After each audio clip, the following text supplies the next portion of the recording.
નમસ્કાર, ગુજરાત પ્લસ સાથે હું છું અન્વી। સમાચારો વિગતવાર જોઈએ અને એક મહત્વના સમાચારની વાત કરીએ તો રાજકોટથી આ મહત્વના સમાચાર મળી રહ્યા છે। રાજકોટ માટે જીવાદોરી સમાન એવી સિટી બસના આજે પૈડા થંભી ગયા છે। બસના ડ્રાઈવર્સ અચાનક હડતાલ પર ઉતરી જતા જ અનેક મુસાફરોને ભારે હાલાકી વેઠવી પડી રહી છે। માહિતી મુજબ રાજકોટના 80 ફૂટ રોડ પર આવેલા બસ ડેપોની અંદર જ ડ્રાઈવરો દ્વારા ચક્કાજામ કરવામાં આવ્યો છે।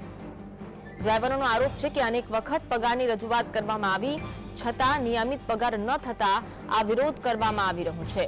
રાજકોટ સિટી બસના પૈડા થંભી ગયા છે। જીએસટીવીના એક્સક્લુઝિવ દ્રશ્યો છે। બસના ડ્રાઈવરોનો પગાર ન થતા અચાનક બસના પૈડા થંભી ગયા છે અને હડતાલ પર ઉતરી ગયા છે। 80 ફૂટ રોડ પર બસ ડેપોની અંદર જ વિરોધ કરવામાં આવી રહ્યો છે। જીએસટીવીના એક્સક્લુઝિવ દ્રશ્યો જોવા મળી રહ્યા છે। ડેપોના દ્રશ્યો છે। બસો બધી બસ ડેપોમાં જોવા મળી રહી છે અને પગાર ન થતા વિરોધ કરવામાં આવી રહ્યો છે। લોકોનું કહેવું છે કે ઘણા સમયથી આ અંગે રજૂઆત કરવામાં આવી છે પરંતુ તેમનો પગાર થયો નથી। તો રાજકોટ શહેરમાં હવે હડતાલના માર્ગે બસના ડ્રાઈવરો ઉતર્યા છે। સિટી બસના ડ્રાઈવરો હડતાલ પર ઉતરી ગયા છે। રાજકોટ સિટી બસના ડ્રાઈવરોની હડતાલથી આ સમગ્ર વિવાદ છે તે ગરમાયો છે। અનેક વખત રજૂઆત કરવામાં આવી છતાં નિયમિત પગાર ન થતા ડ્રાઈવર્સમાં વિરોધ જોવા મળ્યો છે। ડ્રાઈવરોની હડતાલને પગલે પેસેન્જરોની મુશ્કેલીમાં વધારો થઈ શકે છે, મુસાફરોની મુશ્કેલી વધી શકે છે। રાજકોટના 80 ફૂટ રોડ પર આવેલ બસ ડેપોની અંદર મોટી સંખ્યામાં ડ્રાઈવર દ્વારા વિરોધ કરવામાં આવી રહ્યો છે। રાજકોટ શહેરમાં હવે ડ્રાઈવર્સ છે તે હડતાલના માર્ગે જોવા મળી રહ્યા છે। પગાર થયો નથી ઘણા સમયથી, તેમને પણ હાલાકી પડી રહી છે પરંતુ બસના પૈડા થંભી જતા મુસાફરોને મુશ્કેલીનો સામનો કરવો પડી શકે છે। આજ અંગે વધુ વાત કરીશું। સંવાદદાતા લકી ફોનલાઈન પર જોડાયા છે। લકી, બસના ડ્રાઈવરો હડતાલ પર ઉતરી ગયા છે, શું કહેવું છે તેમનું? જે ખામીઓ છે પ્રકાશમાં આવતી જ હોય છે ત્યારે વધુ એક વખત જે સિટી બસના ડ્રાઈવરો હવે હેરાન પરેશાન થવાનો ક્યાંક ને ક્યાંક તેમને વારો આવ્યો છે, કારણ કે તેમનો પગાર ટાઈમસર ન થતા આ જે વિરોધ છે તે કરવામાં આવી રહ્યો છે। આજ રોજ સિટી બસના જે કર્મચારીઓ છે, જે ડ્રાઈવરો છે તે અચાનક હડતાલ ઉપર ઉતરી જતા સિટી બસના પૈડા છે તે થંભી ગયા છે। તેમની એક જ માંગ છે કે નિયમિતપણે જે પગાર છે તે નિયમિતપણે થાય અને તેના કારણે જે પોતાના જે ઘર ચાલતા હોય ને તે જે પગાર જ ટાઈમસર ન થાય તો ઘર કેમ ચલાવવું, કારણ કે જે ડ્રાઈવરો છે તે તમામ જે મધ્યમ વર્ગમાંથી આવતા હોય છે ત્યારે જે પગાર નિયમિત ન થતા જે અંતે જે અવારનવાર રજૂઆત કરવા છતાં પણ પોતાની રજૂઆત છે તે ન સાંભળતા આજે લકી આપને રોકવા માંગીશ। આપણી સાથે ભાનુભાઈ બોઈચા જોડાયા છે, સિટી બસ એસોસિએશનના આગેવાન છે। ભાનુભાઈ, સ્વાગત છે જીએસટીવીમાં। ભાનુભાઈ, શું રજૂઆત કરવા માંગો છો? કેટલા સમયથી પગાર થયો નથી, શું મુશ્કેલી પડી રહી છે? અમારે આમાં આંતર ડ્રાઈવર કોઈ પૈસાવાળા ન હોય, કોઈના ઘરના મકાન હોય, બહારગામથી આવતા હોય। મેડમ, અમે રૂમ રાખીને હું ભાડે રહું છું। ભાડાના મારે 15 તારીખે હોય કે 10 તારીખે, આપણે જે કઈ પહેલી તારીખે લાઇટ બિલ, ગેસ બિલ। સાહેબ, અમારે પગાર આજની તારીખમાં નથી થયો, ડે ફોર ડેટ અત્યાર સુધીનો પગાર નથી થયો કોઈનો। કેટલા સમયથી આ સમસ્યા છે અને ક્યાં ક્યાં રજૂઆત કરવામાં આવી? 3 મહિનાથી છે મેડમ। ક્યાં ક્યાં રજૂઆત કરી છે? નો ટેબલ। પછી અમારે કોકને તો જો લાઇટ બિલ વાળા આપણે એક ઉઘરાણી કરવાના છીએ। મકાન માલિક હોય ને, અમારા અમુક ડ્રાઈવરો ખાલી કરેલા એ મકાન। જી, આ અંગે ક્યાં ક્યાં રજૂઆત કરવામાં આવી છે? આજથી જ રજૂઆત થઈ મેડમ। જી, તો જો કદાચ આપની રજૂઆત છે સાંભળવા ન આવે તો કેવી રીતે આ વિરોધ કરશો ને શું કહેવા માંગો છો આપ? એવા કઈ નથી માંગતા મેડમ। ટાઈમે પગાર થાય, અંતાને ધંધાની જરૂર હોય, અંતાને અમારે જરૂર જ છે। અમે સવારે 5 વાગે ઉઠી નથી મેડમ, અંતાને નોકરીની જરૂર હોય પણ ટાઈમે પગારની આશા હોય ને અમને। જી જી જી જી, અહીંયા ટાઈમે પગાર થતો નથી મેડમ। અને આ પ્રાઇવેટ કંપની છે, સિટી બસમાં કોઈ સાહેબો અમને ધ્યાન દેતા નથી। પ્લસ અમારા ડ્રાઈવરોની ઘણી ફરિયાદ છે। જી, કઈ ફરિયાદ કઈ કહેવા માંગો છો આપ? મેડમ, એક તો પાર્કિંગ નો મેન પ્રોબ્લેમ। જી, સાહેબો ભલે રાજકોટના ગંભીર સાહેબ હોય, કમિશનર સાહેબ હોય, કલેક્ટર સાહેબ હોય, હવે સિટી બસ નું પાર્કિંગ મેન ત્રિકોણ ભાગ, રાજકોટમાં ત્રિકોણ ભાગ મેન બસ અડ્ડો કહેવાય। અહીંયા રિક્ષા વાળો અમારા ડ્રાઈવર ને જેમાં ગાડું કાઢી મારી લ્યો, આ લોકો અમારા સાહેબો કોઈ કઈ એનો પ્રશ્નનો હલ કરતા નથી। અમે બસ આડી રાખ્યું તો અમને આવીને ડારા દઈએ। હું ડ્રાઈવર જ છું જી, અમને ડારા દે, બસ લઈ લ્યો। હવે રિક્ષા વાળો બેન અમારી ઘરે કાઢી લ્યો। અન્ય કઈ કઈ સમસ્યા નડી રહી છે આપને? આ એક અમારે રિક્ષાવાળા ગારું કાઢે છે. જી. મેન પ્રશ્ન ઈ છે. જી. અને ટાઈમે પગાર નથી થતો. પગાર ન થાય તો મેડમ કોણ આમાં ડ્રાઇવિંગ કરે? આ ખટારા ન આપવા માંડે? જી. કેટલા ડ્રાઈવર્સ છે અને કેટલી બસો છે અત્યાર સુધી? 200 છે. જી. ડ્રાઈવરોનો તો મેં હિસાબ નથી કર્યો મેડમ. ઓકે. 100 ગાડી હે ઇલેક્ટ્રોનિક. અને હરિયાણા વાળા કે દિલ્હીની કોઈ કંપની હે નારાયણ વાળાની. જી. આ લોકો એનું ઈ બેંક એકાઉન્ટ હોય ને ઈ કે તમે આમ જ ખાતું ખોલાવો. આપણું બેંક એકાઉન્ટ ચાલે નહીં. જી. એટલે એ ચાલતું નથી અમારું. અને પ્લસ અમારી એક સાઇન કરાવી લીધી હતી. હા. એટલે ભલે મારે કઈ નોકરી કરવી છે, અમારે તો પગી મનામાં આવી છે, અમે ડ્રાઈવર છે, અમે કટારો લઈને બેંગ્લોર આવી જાય. પણ આ તો ઘરની નોકરી છે, સાંજે ઘરે. જી. સવારે 5 વાગ્યાથી રાતના 10 વાગ્યા સુધી 12, 14, 18 કલાકના ડ્રાઈવરની નોકરી બોલે છે. જી બાનુભાઈ, આપ કહી શકો આશરે કેટલો પગાર આપે છે? આશરે અમને આ લોકોએ 25,000 કીધા છે, પણ હાથમાં નથી આવતા. આશરે કેટલા આવે છે હાથમાં? આશરે મારે 12,000 આવે. ગોધરા જેવું છે. દાડીએ જાવ તો દાડી મળે તમને. જી.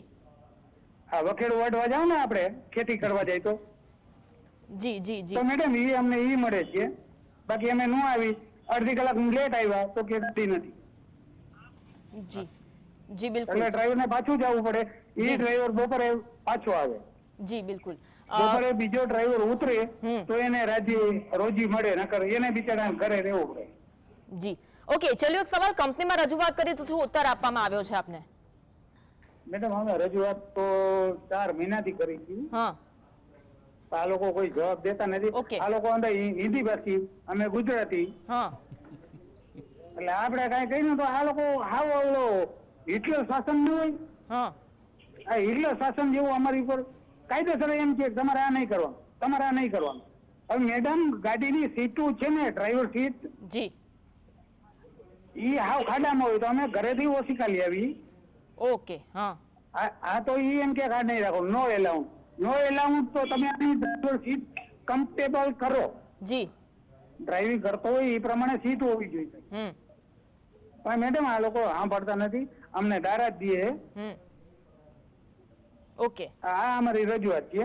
ઓકે ઓકે ભાનુભાઈ, આભાર જીએસટીવી સાથે જોડાવા માટે. તો ભાનુભાઈ બોરીચા જેવો સિટી બસ એસોસિએશનના આગેવાન છે અને તેમને તમામ જે ડ્રાઈવરો છે તેમની મુશ્કેલી માટે તેમણે જણાવ્યું છે કે તેમનો પગાર તો 25,000 છે, પરંતુ માત્ર તેમના હાથમાં 12,000 રૂપિયા આવે છે અને તેમાં તેમનું ગુજરાન ચાલતું નથી. અને એમાં પણ મોટી વાત કે છેલ્લા 4 મહિનાથી તેમને રજૂઆત કરી છે, પરંતુ તેમનો પગાર હજુ સુધી ચૂકવવામાં આવ્યો નથી. આપણી સાથે સહયોગી લકી જોડાયેલા છે ફોન લાઈન પર. લકી, જે કહેવામાં આવ્યું ભાનુભાઈ દ્વારા 25,000નો પગાર, પરંતુ હાથમાં 12,000 આવે, કેવી રીતે ગુજરાન ચાલે? 4 મહિના સુધી તે પગાર થયો નથી, રજૂઆત કરવામાં આવી છે. તે લોકો હિન્દી ભાષી, આ લોકો ગુજરાતી ભાષી, વાતો સાંભળતા નથી. બસની હાલત દયનીય છે. ઘણી બધી દુવિધાઓ તેમણે જણાવી.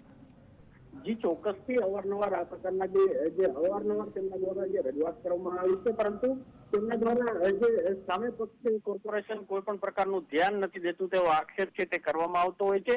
ત્યારે જે અનિયમિત પગારના કારણે આ જે પગલા છે તે સિટી બસના ડ્રાઈવરોએ આજે લીધા છે. જો સિટી બસની વાત કરવામાં આવે તો તેમની રજૂઆત સાચી છે, કારણ કે જે સિટી બસ પણ જે ધોરણા કાઢતી હોય તેવા અવારનવાર જે સોશિયલ મીડિયામાં વિડીયો છે તે વાયરલ થતા હોય છે. કોઈની બ્રેક ફેલ થઈ જાય છે, કોઈક જે સિટી બસ છે તેના ટાયર જે એ પ્રકારના હોય છે. એટલે ચોક્કસપણે સિટી બસમાં પણ ક્યાંક ને ક્યાંક ફેરફાર કરવાની જરૂર છે અને માવજત કરવાની જરૂર છે. તો બીજી તરફ આ જે ડ્રાઈવરોનો જે પગારની વાત છે તે પણ જે કોર્પોરેશનને સાંભળવાની જરૂર છે. જી લકી, કોર્પોરેશન અધિકારીઓ છે કોઈ મજાક આપી રહ્યા છે આ પ્રશ્ને? અત્યાર સુધી કોર્પોરેશનના કોઈ પણ કર્મચારી કે કોઈ પણ અધિકારીએ આ માટે સ્ટેન્ડ લીધું નથી. અત્યાર સુધી કોઈ પણ પ્રતિક્રિયા કોર્પોરેશન તરફથી સામે આવી નથી. જી આભાર લકી જોડાવા માટે અને સમગ્ર મામલે માહિતી આપવા માટે. તો જે રીતે આપણે દુવિધા સાંભળી, મુશ્કેલી સાંભળી, એક તો ટ્રાફિકની સમસ્યા છે, ત્રિકોણબાગ વિસ્તારમાં રિક્ષાવાળાના કારણે પાર્કિંગની સમસ્યાનો સામનો કરવો પડી રહ્યો છે. આ સાથે સાથે આ સિટી બસના ડ્રાઈવર્સનો પગાર થયો નથી. આ મોંઘવારીમાં તેમના હાથમાં માત્ર 12,000 રૂપિયા આવે છે. કેવી રીતે ગુજરાન ચાલે તે પણ તેઓ જણાવી રહ્યા છે. તો આજે અંગે વાત કરીશું. સહયોગી અનિલ અમારી સાથે લાઈવ જોડ્યા છે. અનિલ, જે વાતો સાંભળી છે અને વાતો છે તે ઘણી મુશ્કેલીજનક વાતો, કારણ કે જે પગાર તેમના હાથમાં આવી રહ્યો છે, ઘણી સમસ્યા છે, ન માત્ર પગારની પરંતુ આ સાથે સાથે ટ્રાફિકની સમસ્યા પણ તેમને નડી રહી છે. રજૂઆત કરવામાં આવે છે, નિરાકરણ આવતું નથી. અન્વી, આ જે વાત છે ભલે ખૂબ નાની લાગે, પણ આ વિકસિત ગુજરાત, નંબર 1 ગુજરાત અને તમે ચકાચોંધ ગુજરાત તમે જુઓ, એની એક કડવી વાસ્તવિકતા છે. ભાનુભાઈએ જે વાત કરી એ પ્રોપર વાત પોતાની સમજાવી શક્યા નહીં, પણ એમનું કહેવાનું મતલબ એ હતું કે એમને કોઈ પણ પ્રકારનું સોશિયલ સિક્યોરિટી છે એ આ નોકરીમાં નથી મળી રહ્યું. કારણ કે સમગ્ર જે કામ છે એ હવે જે આરએમસી છે, રાજકોટ મ્યુનિસિપલ કોર્પોરેશન, એ નથી સંભાળી રહી. એણે કોન્ટ્રાક્ટ આપી દીધું છે કોઈ હરિયાણાની કે બહારની કંપનીને. મતલબ સાફ છે કે હવે જે કર્મચારીઓ છે એ કોન્ટ્રાક્ટના છે, કોન્ટ્રાક્ટ ઉપર છે. અને છેલ્લા ઘણા સમયથી ગુજરાતની અંદર કોન્ટ્રાક્ટ ઉપર, પછી તમે અગ્નિવીરની વાત કરો સેનામાં, કે પછી તમે અહીંયા જ્ઞાન જે સહાયકો હતા એમની વાત કરો, 11 મહિના કોન્ટ્રાક્ટની વાત કરો. સીધી રીતે વાત કરું તો એમનામાં જે બસ ડ્રાઈવરો છે અને જે જ્ઞાન સહાયકો છે એમનામાં નોકરીના ભાગરૂપે કોઈ ફેર નથી. જે ભાનુભાઈએ કીધું કે માત્ર 25,000ની વાત હોય છે પણ 12,000 જ મળે છે. કેમ? કારણ કે અડધો કલાક મોડો આવ્યો તો એ કાપી લેવામાં આવે, બીમાર હોય તો એ કાપી લેવામાં આવે, અડધો દિવસ એને ભર્યું હોય અને કોઈ કારણસર આકસ્મિક ઘટના ઘટી હોય તો એ કાપી લેવામાં આવે. કારણ કે જે નિયમો સરકારી છે એ નિયમોના કોઈ પણ લાભ એમને CL, EL કે પછી PF એ તમામ વસ્તુઓની મળતી નથી. એ તો વાત બરાબર છે, પણ જ્યારે આ કોન્ટ્રાક્ટર જે ના બસો બહાર જાય છે, ક્યારેક કોઈ કાયદાકીય પ્રશ્નો ઊભા થાય તો પણ ત્યાં તંત્ર જે છે તે તેમને મદદ નથી કરતું. મુશ્કેલી છે, એમની પ્રાથમિક સુવિધાઓનું ધ્યાનમાં નથી રાખવામાં આવતું. એમની સુવિધા જે બસ ચલાવવાની છે એમનું ધ્યાન રાખવામાં નથી આવતું. તમને ખ્યાલ હોય તો જ્યારે રાહુલ ગાંધી વિદેશ ગયા હતા ને એક એસી જે ટ્રક છે એની અંદર બેસીને એમણે ચલાવ્યું અને વાત કરી કે શું મુશ્કેલી તમને પડે છે અને એસી હોવાથી શું ફાયદો થઈ શકે છે, ત્યારે ભાજપ સરકારે, પછી નીતિન ગડકરી હોય, કારણ કે પરિવહન મંત્રી જોરશોરથી એ વાતો શરૂ થઈ હતી કે ડ્રાઈવરો માટે કમ્ફર્ટ ઝોનનું ધ્યાન રાખવામાં આવશે અને એસી જે કમ્પાર્ટમેન્ટ છે એ તૈયાર કરવામાં આવશે. પણ એ વાતો ખાલી ચૂંટણીમાં ને સારું લગાડવા માટે કરવામાં આવે છે. તમે જ્યારે નીચે ઉતરો અને ગ્રાઉન્ડ ઉપર જાઓ છો ત્યારે આવા પ્રકારની અનિયમિતતાઓ સામે આવે છે, જેની સામે તંત્ર આંખ આડા કાન કરે છે. કારણ કે જે કંપની છે એ એમના જ લે ભાગુ તત્વોની હોય છે, એમને જ ફાયદો કરાવવાનું આ સમગ્ર કારસો હોય છે. અને એટલામાં એને ભોગવવાનું કોને? સામાન્ય જનતાને. કારણ કે હવે હડતાલ ઉપર ઉતરી ગયા છે. 4 મહિનાથી અનિયમિત રીતે પગાર અપાય છે, ભાડામાં રહે છે લોકો, 12,000 રૂપિયા મળે. આજે કોનું ઘર 12,000 રૂપિયામાં ચાલે છે તે એક મોટો સવાલ છે.